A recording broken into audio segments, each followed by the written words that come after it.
200 years before our era, the first emperor of the Qin dynasty ascended the throne under the name of Shi Hong. The emperor was very cruel toward his subjects, forcing people from every part of the country to come and build the Great Wall to protect his empire. Workers never stopped, day or night, with the people carrying heavy loads of earth and bricks under their overseers' whips, lashes, and curses. They received very little food. The clothes they wore were threadbare, so it was scarcely to be wondered at the large numbers of them died every day. There was a young named Wan Yi lying among those who had been pressed into the service of building Emperor Shi Hong's Great Wall. This Wan Yi lying had a beautiful and virtuous wife whose name was Meng Qianyu. For a long, long time after her husband was forced to leave her, Meng Qianyu had no news of him, and it saddened her to think what he must be suffering, toiling for the accursed emperor. Her hatred of the wicked ruler grew apace with her longing for her husband. He had torn from her side. One spring, when the flowers were in bloom, and the trees budding, when the grass was lush green, and the swallows were flying in the pairs in the sky, her sorrow seemed to deepen as she walked in the fields, so she sang.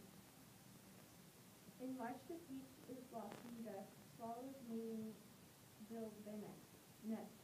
2 by 2 they gaily fly, left all alone, how sad am I. But even when autumn came round, there still was no news about Wan Yi's lying. It was rumored that the Great Wall was in building somewhere up north, where it was so cold that one could hardly dare stick one's hand out of one's sleeve. When Meng Qianyu heard this, she hurriedly made palm-padded clothes and shoes for her husband. But who should take these to him when it was such a long way to the Great Wall? Pondering the matter over and over, she finally decided to take the clothes and shoes to Wan Yi herself. It was rather cold when she said that. The leaves had fallen from the trees, and as the harvest had been gathered in, the fields were empty and swarming with flowers. It was very lonely for Meng Qianyu to walk all by herself, especially since she had never been away from her husband in her life. She did not know the way and had absolutely forgotten any man.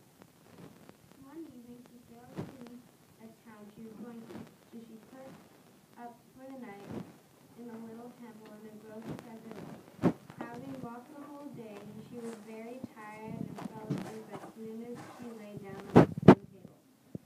She dreamed her husband was coming towards her, and a feeling of great happiness enveloped her. But then he told her that he had died, and she cried bitterly. When she woke up the next morning, she was overwhelmed by doubt and sadness as she remembered this dream. With curses on the emperor who had torn so many families asunder, Meng Qianyu continued on her way. One day she came to a small inn by the side of the hilly road. The inn was kept by an old woman who, when she saw Meng Qianyu's hot face and dusty clothes, asked where she was going. And Meng Qianyu told her she was moving. She said, the Great Wall is still far from here. There are mountains and rivers before you. How can a young woman like yourself get there? But Meng Qianyu told the old woman she was determined to get the closest to her husband, no matter what the difficulty.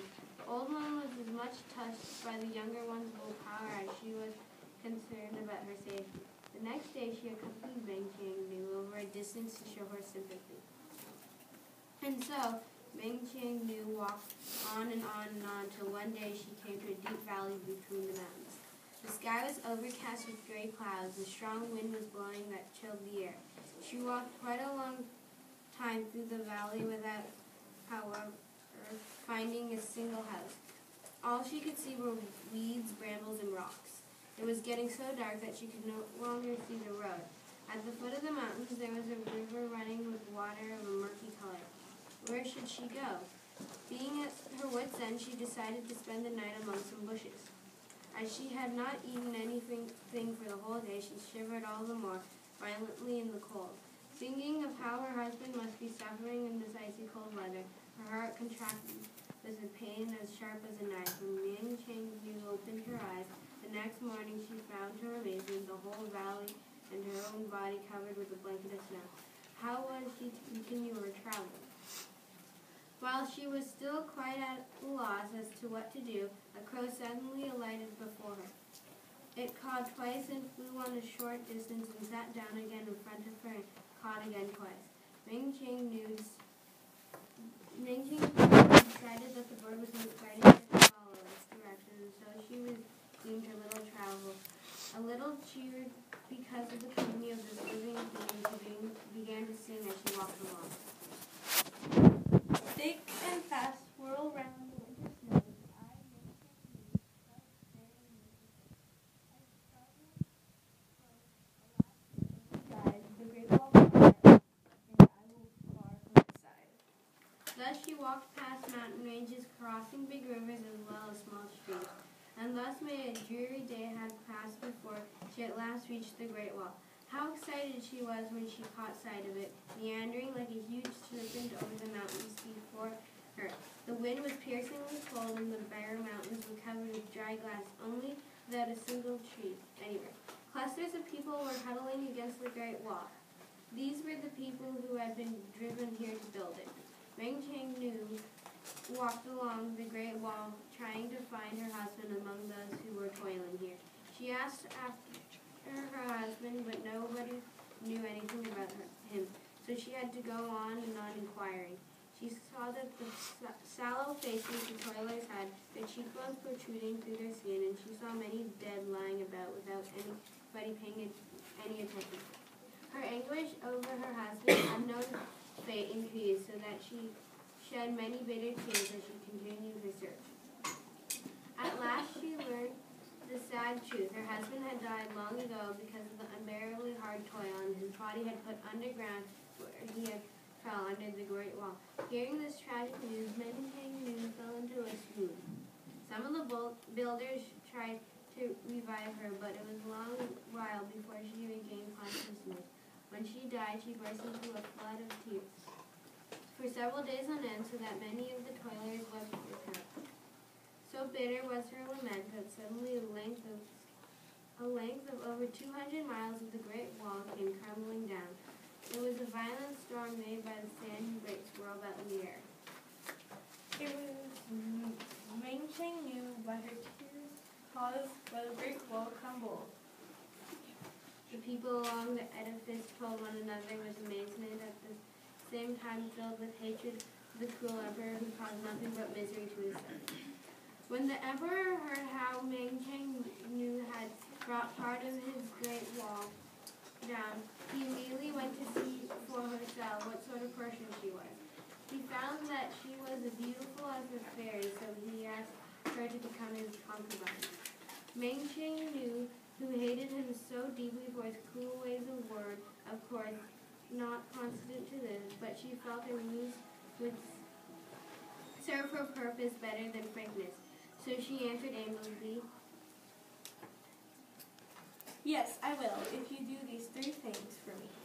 The emperor then asked what these three things were, and Meng Cheng-yu said, The first is that you will bury my husband in a golden coffin with a silver lid on it. The second is that all your ministers and generals go into the mourning for my husband and attend his funeral. The third is that you attend his funeral yourself, wearing deep mourning as his son would do. Being so taken with her beauty, the emperor consented to her request at once. Everything was therefore arranged accordingly. In the funeral procession, Emperor Shi Hong walked closely behind the coffin, while a cordon of his courtiers and generals followed him. The emperor anticipated happily the enjoyment the beautiful new concubine would give him. But Meng Cheng-yu, when she saw her husband proudly buried, kowtowed before his tomb in homage to the deceased kind greatly for a long time. Then all of a sudden she jumped into the river that flowed close by the pond tomb. The emperor was infuriated at being thwarted in his desires. He ordered his attendants to pull her out of the water again, but before they could seize her, Maiden Canoe had turned into a beautiful silvery fish and swam gracefully out of sight, deep down in the green blue water.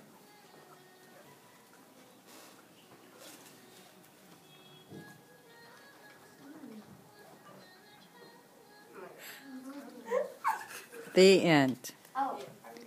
Yeah. Oh, we're done. Right? I know.